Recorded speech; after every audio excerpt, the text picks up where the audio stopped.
안녕하세요. 사연에 빠지다의 DJ 민영입니다. 여러분은 혹시 사람을 대할 때 갖고 있는 편견이 있으신가요?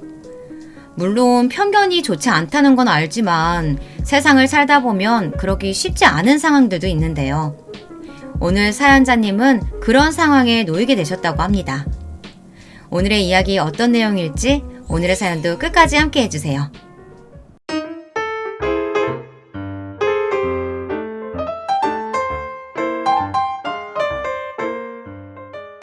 안녕하세요.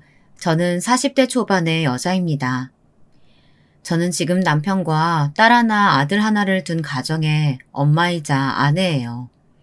사실 그보다 더 좋아하는 제 위치는 다름 아닌 저희 시어머니의 며느리라는 겁니다.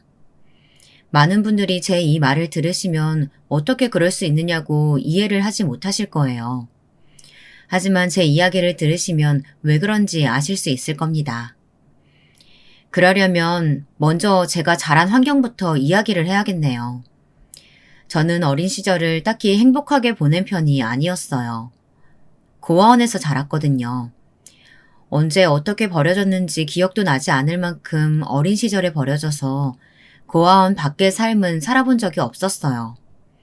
그 안에서 먹고 자고 배웠습니다. 행복하진 않았지만 그렇다고 불행하다고 생각한 적은 없었어요. 그 안에서 모두가 친절했고 저도 저를 버린 부모를 굳이 알고 싶지는 않았으니까요. 하지만 고아원에선 만 17 이후에는 지낼 수 없는 규정이 있었어요. 저는 17이 되던 해 고아원을 나와 청소년 쉼터를 전전하며 살았습니다.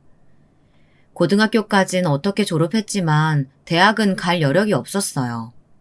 살아남기 위해 정말 닥치는 대로 일을 했습니다. 카페 알바, 고깃집 서빙, 편의점, 포장 알바, 주방일. 웬만한 알바라는 알바는 다 해봤죠. 고졸인 저를 써주는 곳은 어차피 그런 곳들 뿐이었으니까요. 많이 힘들죠? 남들 다 하는 일인데요, 남들 다 하는 일이라도 더 열심히 하잖아요. 같이 일하면 그런 거 다 보여요. 남편은 함께 카페에서 일하던 대학생이었어요. 성격도 싹싹하고 부침성도 좋아서 친구들도 많았죠. 그래서 저에게도 다정한 줄 알았습니다. 대학생인 남편이 저 같은 고졸 고아를 좋아할 리가 없다고 생각했거든요. 비가 많이 오던 어느 날이었어요. 우산을 들고 오지 않아서 마감하고 카페 문 앞에 서서 발만 동동 구르고 있었습니다. 뛰어서 가면 바로 앞에 슈퍼가 있었지만 우산 하나에 몇천 원씩 쓸 여유가 그때 저에겐 없었거든요. 이 비를 쫄딱 맞고 버스 정류장까지 뛰어야 하나 말아야 하나 망설이고 있었던 때에 제 위로 그림자 하나가 졌어요. 고개를 들어보니 남편이었습니다. 우산 안 들고 왔어요? 정류장까지 데려다 줄게요. 반대편이잖아요. 그리고 저 데려다 주고 가시면 막자 끊기실 텐데. 괜찮아요. 그런 호의는 받아본 적이 없던지라 제가 멀뚱히 남편 얼굴만 바라보고 있자 그는 한 번 더 웃으며 말했어요. 여기 혼자 두고 제가 어떻게 가요. 데려다 줄게요. 그렇게 저희의 연애가 시작됐습니다. 나중에 들어보니 남편은 제가 남들보다 일찍 나와서 일을 하고 또 제일 늦게 퇴근하면서도 생색 한마디 없던 점이 마음이 쓰였대요. 그래서 저를 계속 지켜보다 보니 어느 순간 좋아하고 있다는 걸 알았다고 하더라고요. 내가 고등학교밖에 졸업 못한 고아라는 걸 알았는데도 내가 좋았어? 응? 그게 뭐가 중요해. 난 너를 좋아한 건데 네 환경이 아니라. 남편은 정말 좋은 사람이었어요. 저희는 그렇게 5년이라는 기간을 연애했습니다. 다른 사람들은 이쯤 연애하면 남자친구가 언제 프로포즈하나 기다린다고들 하는데 저는 그런 걸 기다려본 적이 없어요. 남편과 연애를 하면서도 결혼을 생각해 본 적이 없었습니다. 지금 생각해보면 제 환경에 대한 막연한 두려움과 저조차도 제 배경을 많이 부끄러워했던 것 같아요. 일부러 그랬던 건 아닌데 무의식 중에 제가 결혼 이야기를 피했던 것 같더라고요. 어느 날 남편이 물어왔습니다. 너는 나랑 결혼하기 싫어? 갑자기 그게 무슨 이야기야? 결혼 얘기만 나오면 자꾸 말을 돌리고 피하잖아. 내가 그랬어? 아직 결혼하기엔 이르지. 제가 또 말을 돌리려고 하자 남편이 말하더라고요. 뭐가 일러? 내 친구들 간 애들 이미 많은데. 나는 너랑 할 거야, 결혼. 나랑 결혼이 왜 하고 싶은데? 더 좋은 사람 만날 수도 있잖아. 나한테 너보다 좋은 사람은 없어. 그리고 너만큼 좋은 사람 보지도 못했어. 나 고등학교밖에 졸업 못한 고아야.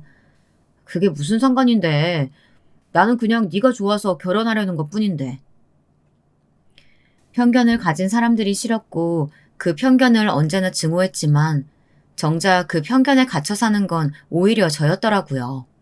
남편과 긴 시간 연애를 하면서 한 번도 결혼할 생각조차 하지 못했던 저 말이요. 하지만 저와 남편은 우리만 좋으면 그만이라고 해도 결혼은 다른 문제잖아요. 남편의 상황도 생각 안 할 수 없는 문제였습니다.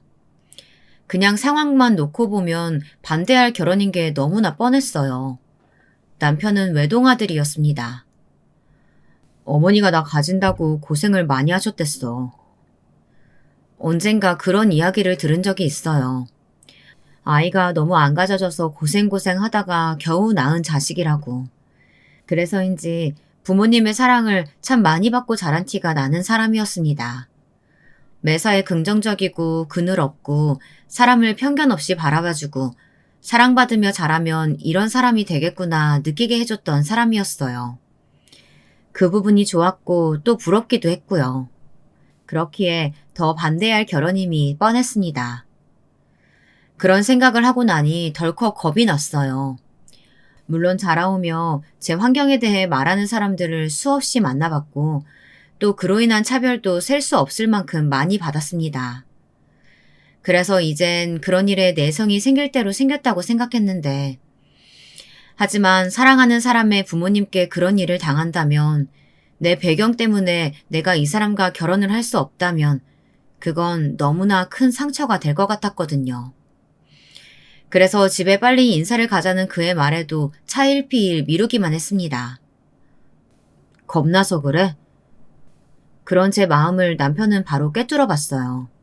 남편이 피식 웃더라고요. 왜 웃어? 나는 얼마나 고민이 많은데. 걱정하지 마. 다 아셔. 다 아시고 그게 무슨 상관이냐고 나랑 똑같이 말씀하셨어. 진짜? 진짜야? 몇 번이나 되물었는지 몰라요. 그럴 리 없다고 생각했거든요. 남편은 몇 번이고 제가 물을 때마다 진짜라고 정말 좋으신 분들이라며 저를 안심시켰습니다. 물론 남편을 보면 그의 부모님의 성정이 어느 정도 보이긴 했어요. 정말 좋으신 분들일 거라는 생각도 했고요. 하지만 마음 한켠에는 혹시 몰라라는 마음을 안고 찾아갔습니다. 혹시나 싫어하는 기색이 보이더라도 절대 상처받지 말자고요. 귀하게 키운 아들, 부모가 누군지도 모르고 고등학교밖에 졸업 못한 여자와 결혼을 하겠다는데 세상 어느 부모가 그걸 쉽게 허락할 수 있겠느냐고요. 그렇게 각오에 각오를 하고 처음 인사를 갔던 그날이 아직도 생생하게 기억이 납니다. 어린 나이에 고생이 많았겠구나. 이제 우리를 가족이라고 생각하고 지내렴. 사실 얘 가졌을 때 나는 아들보다 딸이었으면 해서 빨리 며느리 보고 싶었어. 결혼하겠다고 해서 얼마나 기뻤는지 알아? 제 손을 잡고 그렇게 말씀해 주셨어요. 그런 분이셨어요. 저희 시어머니, 아니 어머니요. 결혼을 준비하는 모든 과정도 가족이 없는 저를 배려해 주셨습니다. 예단, 혼수 이런 거 일절 없이 결혼식도 크지 않게요. 심지어 결혼식에 비어있는 제 부모님 자리에 제가 속상할까봐 혼주 자리를 따로 두지 않으셨어요. 화촉도 없었고요. 세상 어느 곳에 그런 결혼식이 있을 수 있을까요? 그렇게 한 가족이 된 저와 저희 시어머니는 정말 말 그대로 딸과 엄마같이, 아니 그보다 더 사이좋게 지냈어요. 오죽하면 남편과 시아버지가 질투할 정도였습니다.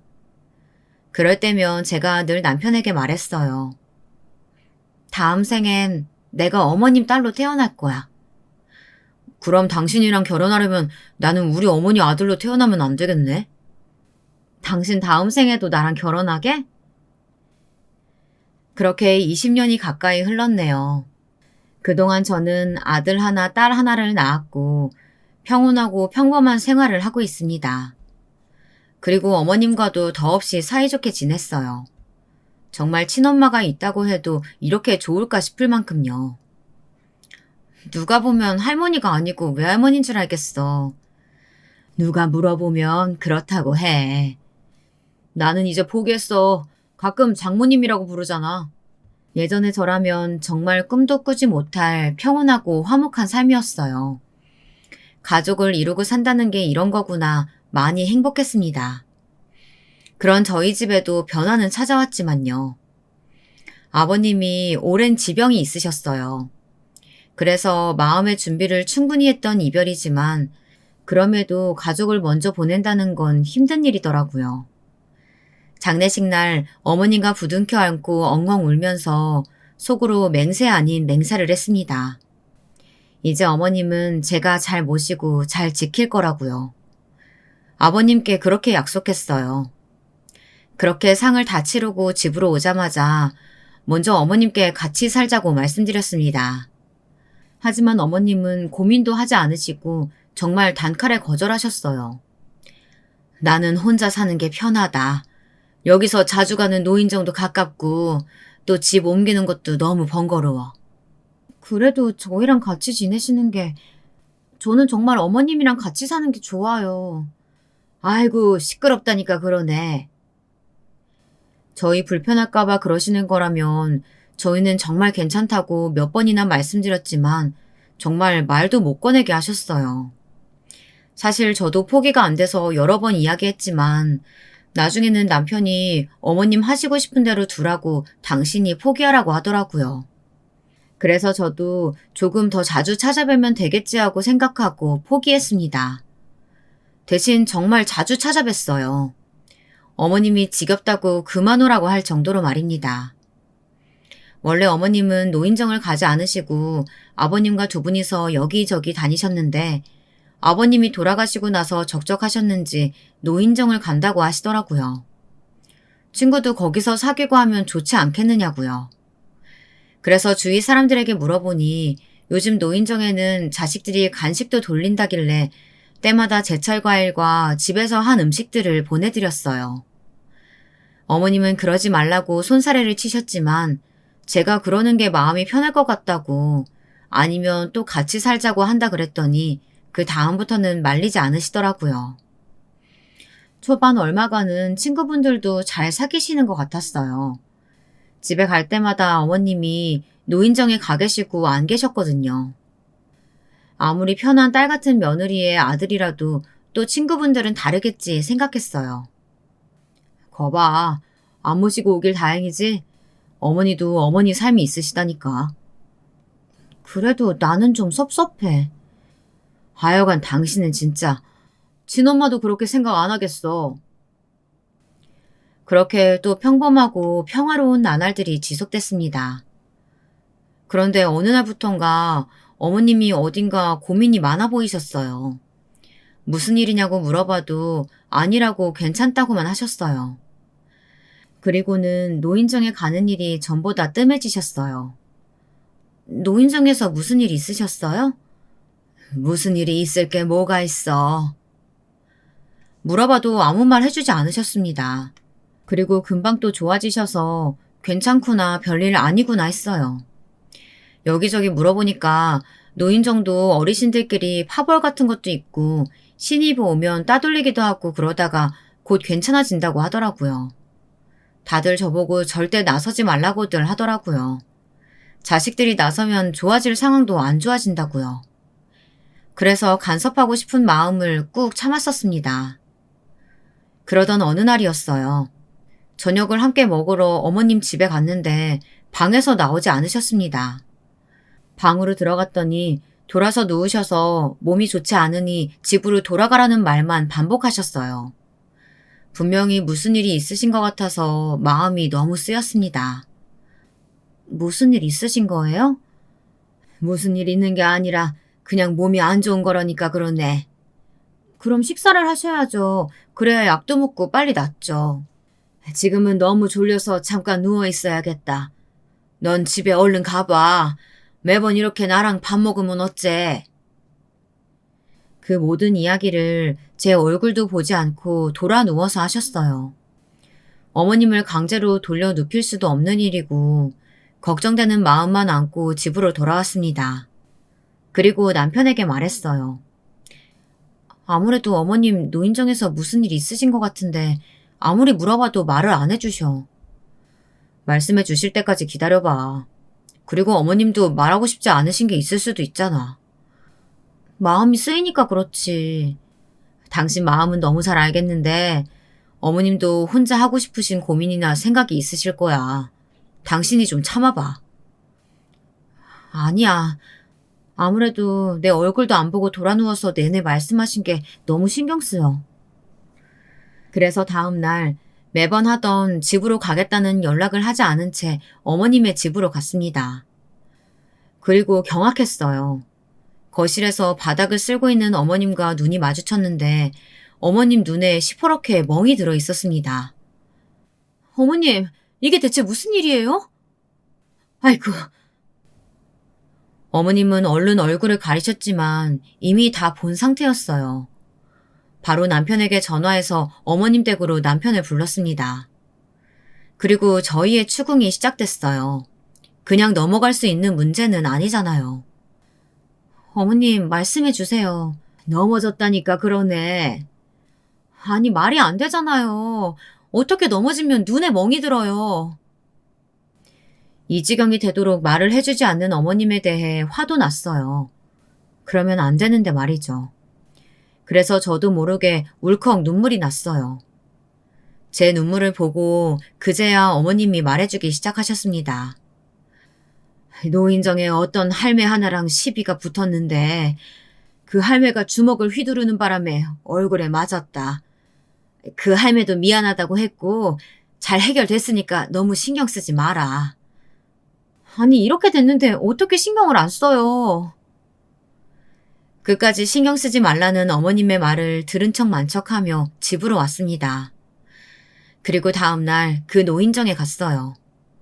그리고 저희 어머니 성함을 이야기하고 며느리라고 했더니 다들 서로 눈치를 보기 바빴습니다. 직감적으로 알았어요. 그냥 단순한 시비는 아니었구나 하고 말이죠. 하지만 다 물어봐도 아무도 대답을 제대로 해주지 않았어요. 그래서 그 다음날부터 매일매일 노인정에 출근 도장을 찍었습니다. 그러던 어느 날이었어요. 누구 며느리라고? 그 망할 할멈, 그 고아 며느리? 순간 귀를 의심하며 뒤를 돌아봤어요. 어떤 심술맞게 생긴 할머니 한 분이 저를 보며 서 계시더라고요. 그리고는 저벅저벅 걸어와서는 말했습니다. 여기는 왜? 뭐? 나도 때리러 왔어? 어르신이세요? 저희 어머니 때린 게? 그래, 나다. 어쩔래? 그거 따지러 여기까지 왔어? 그 할매가 맞을만 해서 맞은 건데 여기까지 찾아와서 옌병을 떨고 있어 왜? 저희 어머니가 어디서 맞을 만한 짓 하실 분도 아니지만 그게 무슨 짓인지 드러나 보고 싶어서 왔는데요. 어른이 말하는데 따박따박 말대꾸는? 역시 근본 없는 게 버릇도 없어. 그 말에 인상이 확 찌푸려졌어요. 정말 오랜만에 듣는 말이었습니다. 고아, 근본 없다. 이런 말들이요. 잊고 산 지 오래고 이제 저도 나이를 먹을 만큼 먹어서 그런 말에는 더 이상 상처받지 않을 거라고 생각했는데 아니더라고요. 여전히 상처가 됐습니다. 그리고 그 전에 그 할머니를 보니까 알겠더라고요. 더더욱 저희 어머님은 아무 잘못이 없을 거라는 사실을요. 저희 어머님이 대체 뭘 그렇게 맞을 만큼 잘못하셨는데요? 정말 막말이 나가려던 걸 그래도 나보다 한참 나이 많은 어르신이니까 그리고 혹시나 어머님 얼굴에 먹칠을 할까 싶어 이를 악물고 꾹 참았습니다. 그래도 어쨌든 이유는 알아야 했어요. 그래서 다시 한번 물었습니다. 그랬더니 그 곽할머니라는 분이 팔을 걷어붙이며 말하더라고요. 저도 당장이라도 한 대 칠 것 같지 말이죠. 새로 들어온 주제에 자식이 준 간식에다 과일이다 하면서 유세나 떨고 그런 걸로 여기 노인장 할매 할배들 마음 사려고 하는 것도 꼴 같지 않은데 입만 열면 그놈의 우리 며느리 우리 며느리 누가 보면 여기 사람들은 며느리 없는 줄 알겠어. 누군 자랑 못해서 안 하나? 그리고 그 대단하고 잘난 며느리가 알고 보니 고아라는데 얼마나 화가 나. 겨우 그런 며느리를 그렇게 자랑이라고 떠들고 다닌 게. 그래서 고아 며느리 뭐가 그렇게 자랑이고 잘났냐고 떠드냐 했더니 달려들잖아. 그 할매가 먼저 나를 쳤다고. 역시 그랬어요. 저희 어머니가 괜히 그러실 분이 아닌데. 그리고 왜 저한테 이유를 절대 말하지 않으셨는지도 알게 됐습니다. 제가 이런 말을 들으면 상처받을까봐 그렇게 이유를 말씀하시지 않고 꽁꽁 숨기신 거였어요. 눈물이 날 것 같았습니다. 말을 그렇게 막 하시니까 그러신 거죠. 저희 어머니가 얼마나 경우가 바르신 분인데. 뭐? 내가 없는 말 했어? 제가 고아인 게 죄도 아닌데 그런 걸로 꼬투리 잡으신 게 잘못하신 거죠. 어디서 죄 먹지 못한 게 한참 어른한테 말 대꾸 하는 거 하며? 역시 근본도 없고. 어른 대접 받으시려면 어른답게 구셔야죠. 나이만 먹으면 어른인가요? 제 말에 곽할머니 눈에 순간 불꽃이 확 있는 것 같더라고요. 그리고 당장이라도 저를 때릴 기세로 다가오는 걸 주변 할머니들이 막아 세웠습니다. 곽씨도 그만해. 그리고 며느님도 이만 집으로 돌아가요. 큰 싸움 나겠네. 이거 놔봐. 천연이. 입 험하신 거부터 고치셔야겠어요. 말끝마다 연연거리시는 분이 더 근본 없어 보이니까요. 그러고 돌아섰습니다. 뒤로 곽할머니라는 분이 악을 쓰시는 게 들렸습니다.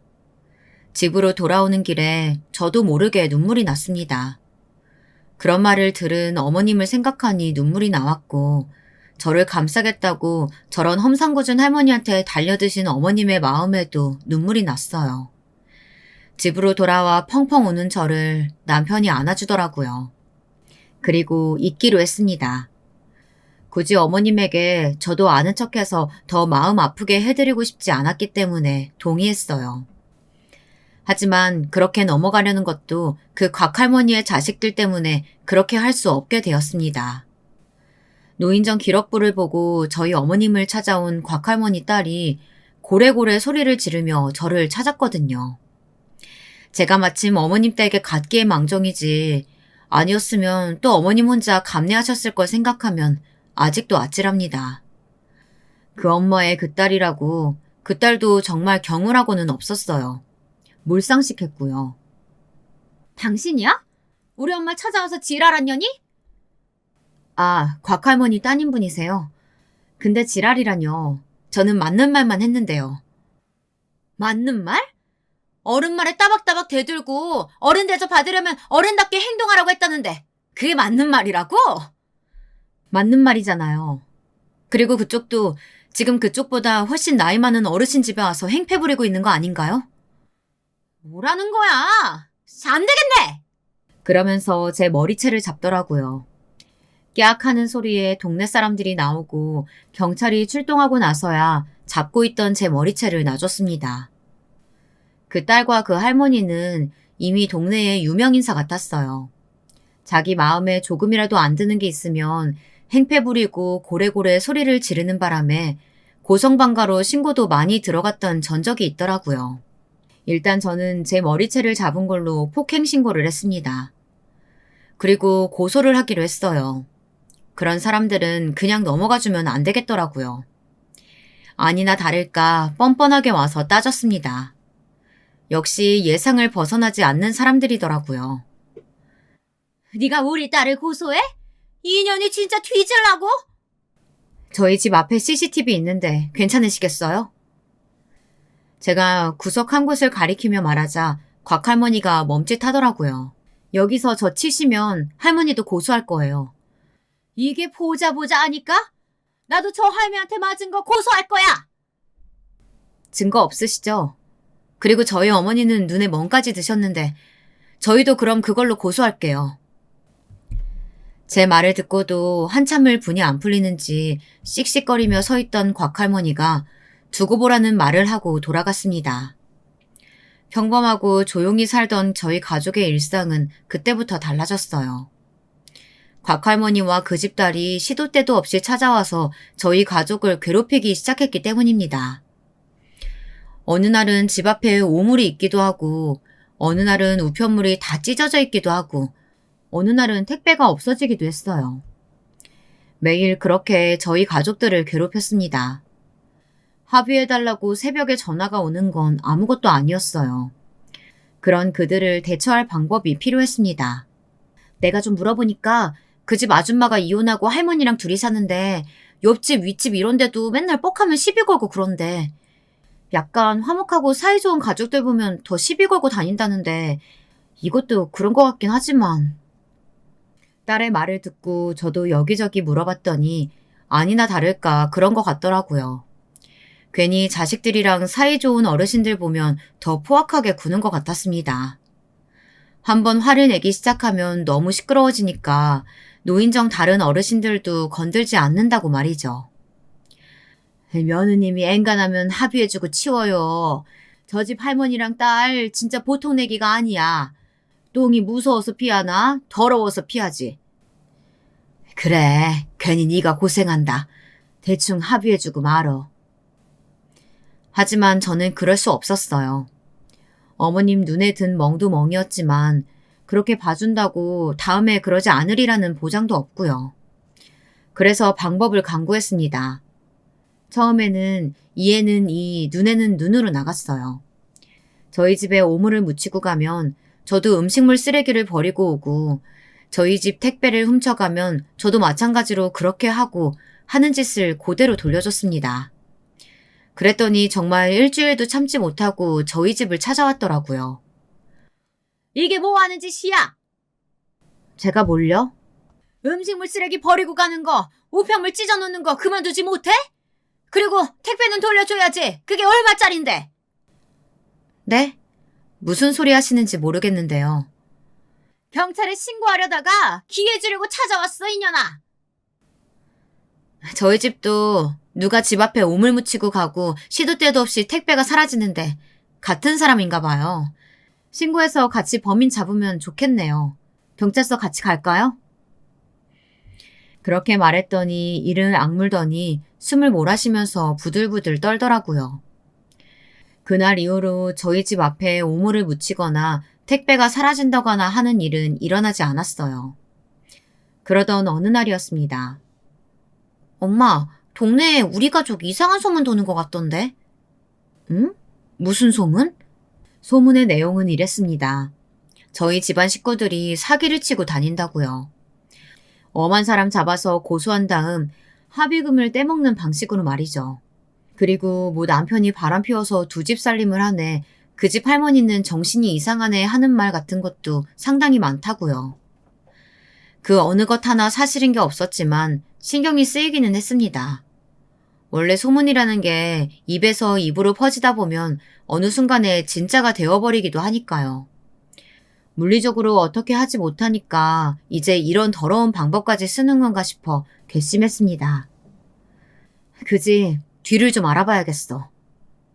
이 총성 없는 전쟁은 그렇게 이막을 향해 갔습니다. 그리고 그 집 소문을 듣는 건 사실 어려운 일은 아니었어요. 듣자 하니 그 집 할머니와 딸은 열등감이 상당해 보였습니다. 그래서 제가 그들의 타깃이 되기 전에도 이미 다양한 방법으로 주변 사람들을 괴롭히고 다닌 거더라고요. 자신들의 불행한 과정사를 다른 사람들에게 화풀이하는 것 같았어요. 어찌 보면 불쌍한 사람들이었죠. 그러던 중 항상 좋은 게 좋은 거라고 그냥 넘어가졌던 저희 시어머니까지 참지 못하게 되는 사건이 발생했어요. 그날도 그 곽할머니와 딸이 저희 집 주변을 어슬렁거리고 있었습니다. 요즘 하도 그런 일이 많아서 저희 딸이 집에 오다가 봤지만 그냥 그러려니 한 모양이에요. 근데 길을 가던 저희 딸을 불러세워 시비를 건 것 같더라고요. 니네 엄마한테 빨리 고소 취하하라고 해. 가만 안 둔다고. 그건 엄마가 알아서 하실 일이죠. 저한테 이러셔도 소용없어요. 그리고 엄마가 고소 취하겠다고 해도 말림판이고요. 뭐? 이게 지 엄마 닮아서 어른들한테 말 대꾸 따박따박. 그냥 그렇게 하라면 예 알겠습니다 해야지. 이렇게 경우 없으신 분들한테 제가 왜요? 지 엄마랑 똑같구만 똑같아.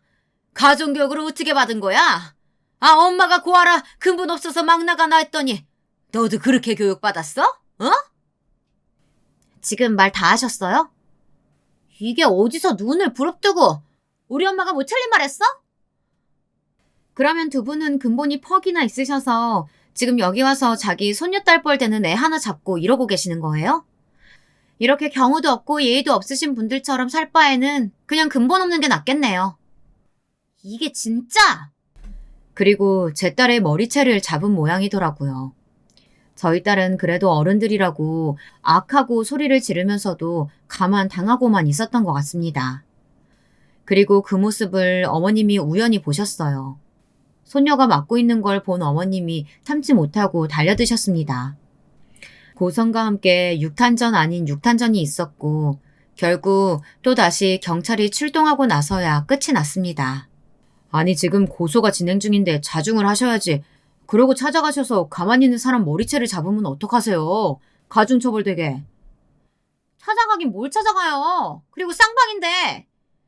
거기가 이분들 집 앞이었는데 그럼 찾아간 게 아니면 뭐예요. 거짓말을 해도 좀 상황 봐가면서 해야지. 그리고 이 아가씨 머리채 먼저 잡았다고 주변 사람들이 다 증언했어요. 거기 눈이 몇 갠데. 그 사람들이 잘못 본 거라니까. 아 진짜 아까부터 자꾸 말도 안 되는 소리 하지 마시고 자꾸 이러면 오늘 경찰서에서 못 나가세요. 그제야 입을 다물었다 하더라고요. 뒤늦게 경찰서로 달려간 저와 제 남편의 입이 정말 떡 벌어졌습니다. 딸의 머리채는 산발이 되어 있고 얼굴은 어디 긁혔는지 긁힌 자국이 여러 곳이 있었어요. 어머님도 마찬가지였고요. 정말 눈이 돌아갈 뻔한 걸 경찰분들이 말리셔서 참았습니다.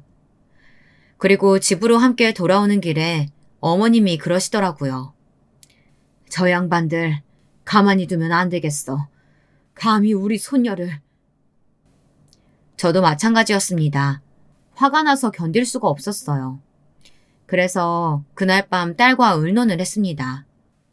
딸이 그러더군요. 요즘은 맘카페가 직방이라고요. 거기에 글을 쓰면 사람들이 나서서 도와주기도 하고 방법을 찾아주기도 한다고요. 그리고 소문이 순식간에 나서 그 사람들도 눈치를 보지 않을까 한다고요. 그래서 집에 돌아오자마자 맘카페에 글을 썼습니다. 그동안 있었던 일을 아주 상세하고 길게 적었어요. 경찰서에 갔던 시간과 그들이 저희 집을 찾아온 시간, 그리고 어머님과 딸이 맞은 사진들, 최대한 상세하고 자세하게 글을 썼어요. 그들에 대한 소문이나 평판은 최대한 적지 않으려고 했습니다. 있는 사실만을 썼어요. 그리고 다음날 제가 쓴 글을 확인했습니다. 물론 어느 정도의 반응을 예상하긴 했지만 예상보다 반응이 훨씬 더 폭발적이었어요. 뭐 그런 사람들이 있냐부터 택배를 가져가거나 우편물을 찢는 건 스토킹 범죄다. 고소로 끝나면 안 될 것 같다라는 반응들이 대부분이었습니다.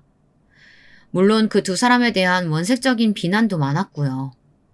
무엇보다 제 글의 신빙성을 더해준 건 그들이 그동안 동네에 하고 다닌 짓들 때문에 그 두 모녀의 악행을 아는 사람들이 많다는 것이었습니다.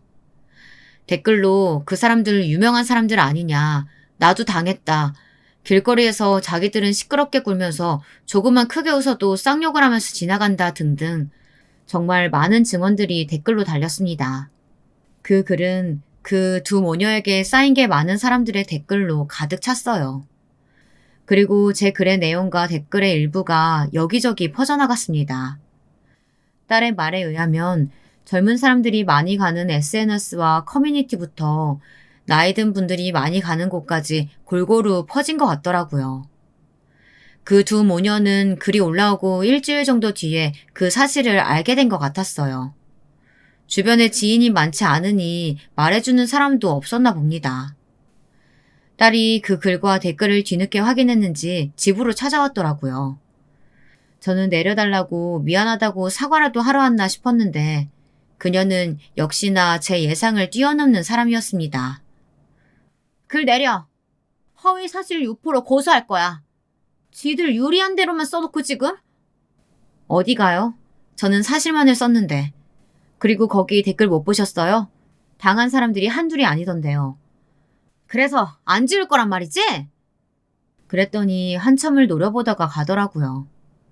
그리고 다음날 그 맘카페에 반박글이 올라왔어요. 물론 대부분이 거짓말이었어요. 그리고 자세한 내용도 아니었습니다. 그냥 자기네가 억울하고 저희가 잘못했다는 말들이었어요. 저희 어머님이 먼저 시비를 걸어서 싸움이 났고 제가 그 집에 음식물 쓰레기를 먼저 버렸고 그리고 뭐 이상한 소문을 내서 자신들이 이렇게 음해를 받고 있다. 처음부터 끝까지 말도 안 되는 말들 뿐이었습니다. 물론 그 글은 별 반응이 없었어요. 그나마 있는 반응이라곤 아직 뭘 잘못한지도 모르고 반성도 하지 않는다는 비난성 댓글과 글 못 써서 신뢰가 안 간다는 이야기들, 그리고 다 거짓말이라는 주민들의 증언 정도였습니다. 반응이 그렇자 그 글은 곧 지워졌어요. 그리고 한동안은 조용한 듯 싶었습니다. 하지만 곧 새벽마다 전화가 왔어요. 어떻게 알았는지 어느 날은 제 번호로, 어느 날은 어머님 번호로, 어느 날에는 딸의 번호로 말이죠. 전화를 받으면 아무 말도 하지 않고 끊거나 아니면 글 지우라는 말만 하고 끊는 일이 반복됐습니다. 처음에는 이 정도야 뭐 했지만 반복되니 정말 죽을 맛이더라고요. 아니 진짜 멍청한 사람들 같아. 이거 다 기록이 이렇게 남는데 왜 자꾸 이러냐고. 못 참아서 그래, 못 참아서. 그러던 어느 날이었습니다. 진짜 세상 좁고 사람 인연 모르더라고요. 외지에 나가 있는 아들이 전화가 와서 그러더라고요. 엄마, 인터넷에 요즘 도는 그 글, 그거 우리 집이야? 그 집 아줌마 말이야. 아무래도 내 친구 엄마 같아. 뭐? 그 글이 여기저기 퍼져나가서 유명해진 탓에 타지에서 학교를 다니는 아들도 봤나 보다 그냥 그렇게만 생각하던 차였습니다. 근데 아들의 친구라뇨. 정말 놀라웠어요. 이야기를 듣자 하니 이랬습니다. 처음에 아들은 글을 직접 보지 않고 이야기로만 그런 일도 있다더라 라고 생각했답니다. 근데 친구 하나가 조심스럽게 고민이라면서 말하더래요. 그 글에서 진상짓을 하고 다니는 사람이 아무래도 자기 외할머니랑 엄마 같다고 말이죠. 그래서 글을 읽었는데 우리 집 이야기 같아서 너무 놀랐답니다. 세상이 이렇게나 좁더라고요. 친구 이야기면 글을 내리는 게 좋을까? 아들 생각은 어때? 그 친구한테 우리 집 같다고 말했더니 너무 죄송하다고 전해달라더라고. 글 내려달라고는 말 안 했어. 엄마 하고 싶은 대로 해. 그러면서 그 친구 이야기를 해주더라고요. 어린 시절 부모님이 이혼하시고 아버지 밑에서 자랐답니다.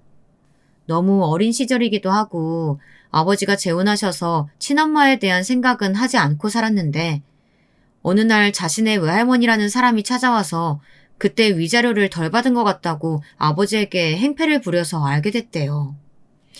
이웃 주민들에게만 그러는 게 아니더라고요. 그리고 그날 밤 생각했습니다.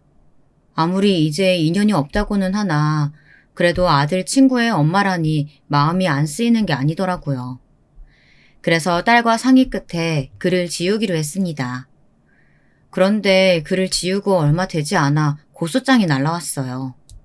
대체 뭘 고소한 건가 싶어 봤더니 명예훼손으로 저와 저희 가족을 고소했다더라고요.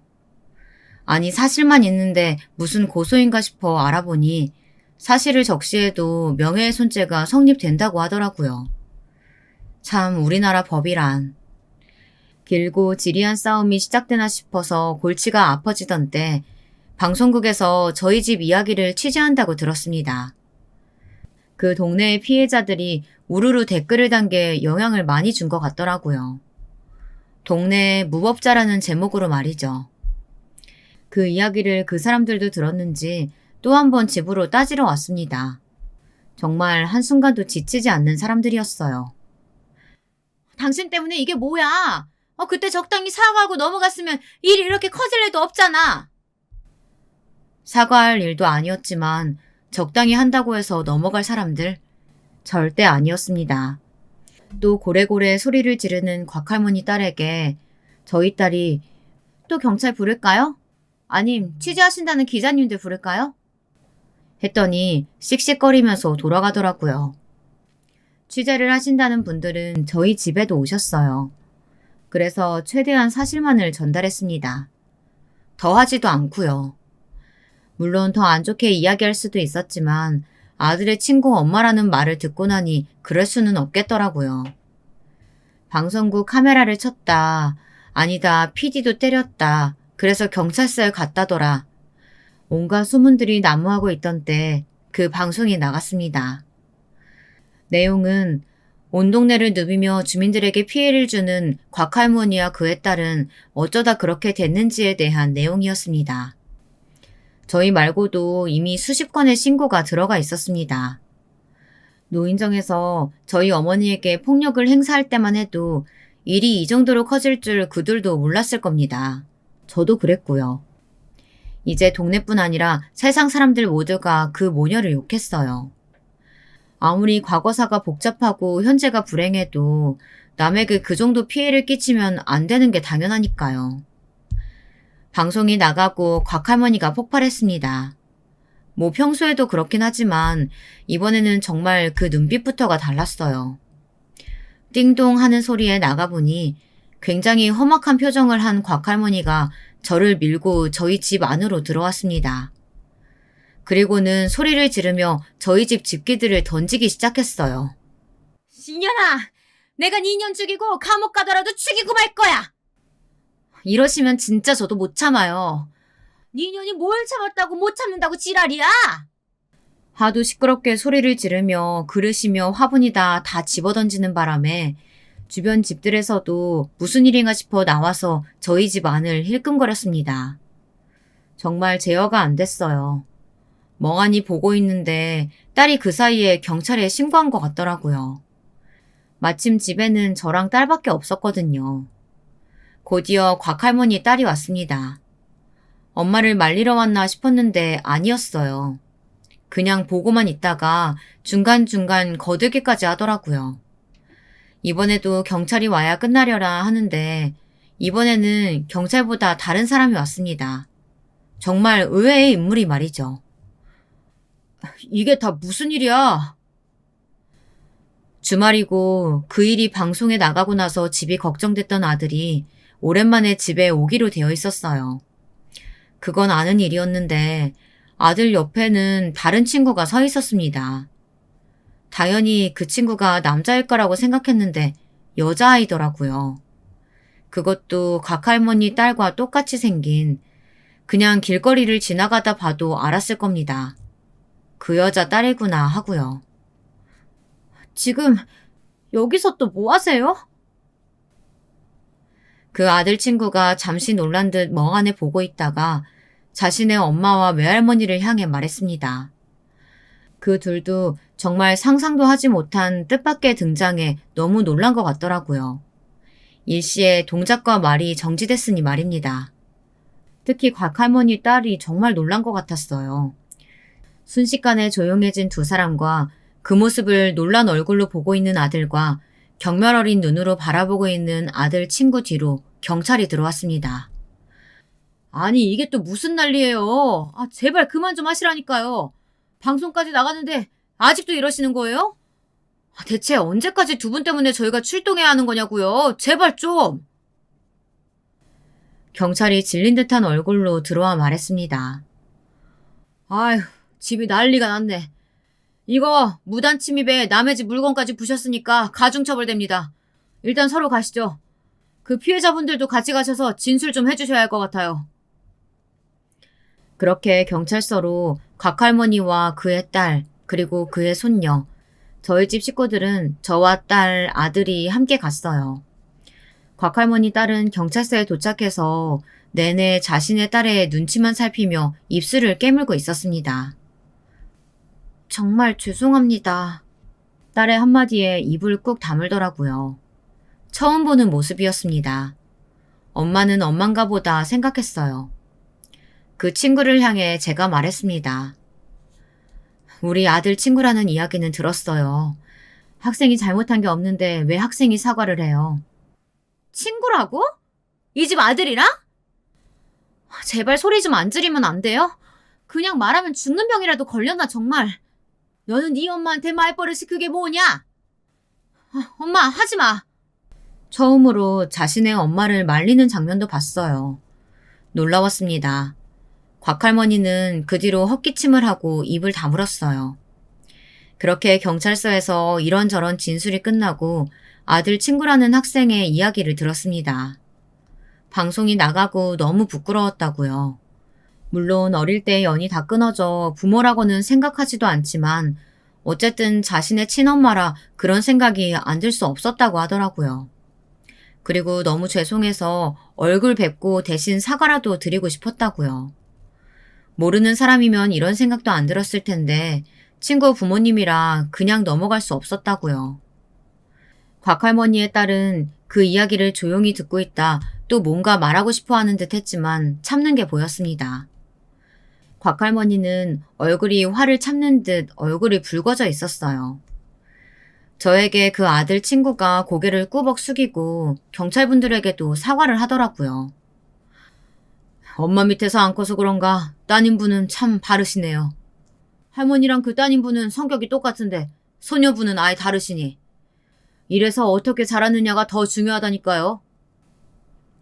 그 말에 곽할머니 딸이 수치심으로 얼굴이 일그러졌어요. 그럴만도 하죠. 키운 적도 없는 딸이 와서 엄마의 잘못을 대신 사과하는 상황이라니. 저라면 죽고 싶을 것 같다는 생각이 들었으니까 말이에요. 그 일이 있고 나서 한동안 정말 조용했습니다.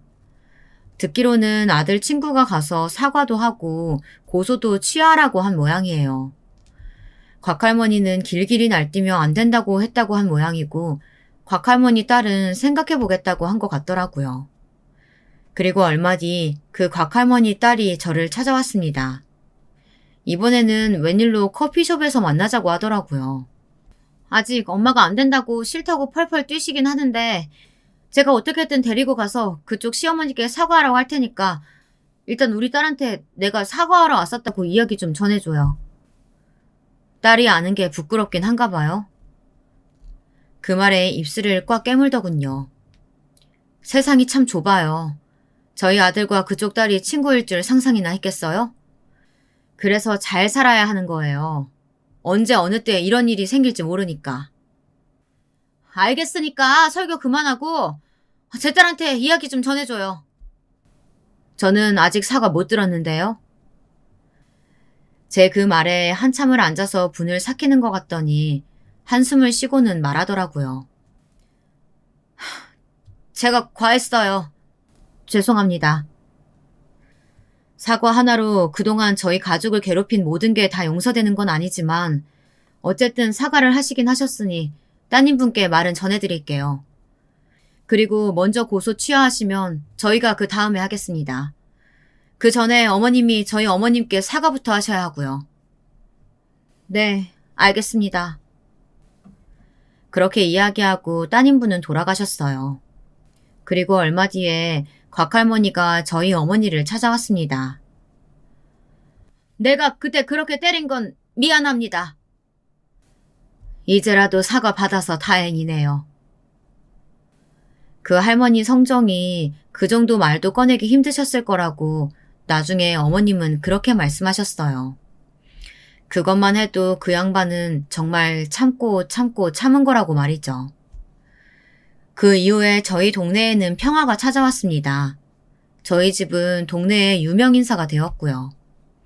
한동안 온 동네 사람들의 인사라는 인사는 다 받으며 지냈어요. 밥을 사주겠다는 분들도 심지어 몰래 집 앞에 선물과 편지를 두고 가시는 분들도 계셨습니다. 정말 그 두 분이 이 동네 사람들에게 얼마나 피곤한 존재였는지 실감이 갔어요. 그리고 얼마나 지났을까요? 그 두 사람은 이 동네를 벗어나 이사를 갔습니다. 그것도 도망치듯 밤에 말이죠. 그러고는 한동안 소식을 들을 수 없었어요. 아니, 사실은 영원히 들을 일이 없을 거라고 생각했습니다. 그랬으면 좋겠다고도 생각했고요. 근데 그 두 사람과 저희 집은 그럴 수 없는 인연인가 보더라고요. 사실은 그 친구가 내 여자친구야. 아들의 폭탄 발언에 저희 집 식구들이 한동안 패닉 상태에서 벗어날 수 없었습니다. 물론 지금은 학생이긴 하지만 사람 일이라는 게 나중에 어떻게 될지도 모르고 심지어 결혼이라도 하게 된다면 물론 연이 끊어진 부모긴 하나 친엄마가 그 사람인 이상 그 집안과는 사돈이 될 수도 있는 거잖아요. 그래, 네가 좋으면 된 거지. 이렇게 말은 했지만 심란한 건 어쩔 수 없었습니다. 그런 제 마음을 아셨는지 어느 날 어머님이 저에게 와서 그러시더라고요. 부모가 누군지 어떤 사람인지 뭐가 중요하니 그냥 아이만 괜찮으면 되는 거지. 그런 생각하지 말고 그냥 사람만 보렴. 그 말에 정신이 번쩍 들고 눈물이 핑 돌았습니다. 아, 어머님도 나를 그렇게 보셨구나. 부모가 누구인지 어떤 사람인지 하나도 따지지 않고 오로지 저만 보고 며느리로 받아들이신 거구나 하고 말이죠. 많은 걸 배운 몇 개월이었던 것 같아요. 세상에 별별 사람들이 다 있구나 하는 것도 배웠고 그런 일로 사람을 판단하거나 편견을 가져서는 안 된다는 것도 배웠습니다. 저희 어머니가 저에게 하신 것처럼 말이죠. 듣기로는 그 동네에서는 조용히 지낸다고 들었습니다. 하긴 전국에 그렇게 소문이 다 난 이상 이제는 어쩔 수 없겠죠. 사람 고쳐 쓰는 거 아니라고 생각은 하지만 그래도 바뀔 수 있다고 한번 믿어보려고요. 저희 어머니는 다시 열심히 노인정에 다니십니다. 그 노인정에서도 이제 폭군이 없어져서 평화가 찾아온 모양이더라고요. 어머니는 거기서도 유명인사가 돼서 제가 그런 것처럼 여기저기서 인사를 받고 다니세요. 하루는 과일이랑 고기, 생선 같은 걸 잔뜩 가지고 저희 집으로 오셨길래 이게 다 뭐냐고 물었습니다. 노인정 할매 할배들이 우리 먹으라고 그렇게 괜찮다 괜찮다 하는데도 고추것도 들려주니 원. 아들과 그 친구는 예쁘게 잘 만나고 있어요. 아주 가끔 저희 집에도 놀러를 온답니다. 그럴 때면 어쩔 수 없이 그 엄마와 할머니가 생각나긴 하지만 그러지 않으려고 노력 중이에요. 저도 저희 어머니 같은 시어머니가 되는 게 꿈이었거든요.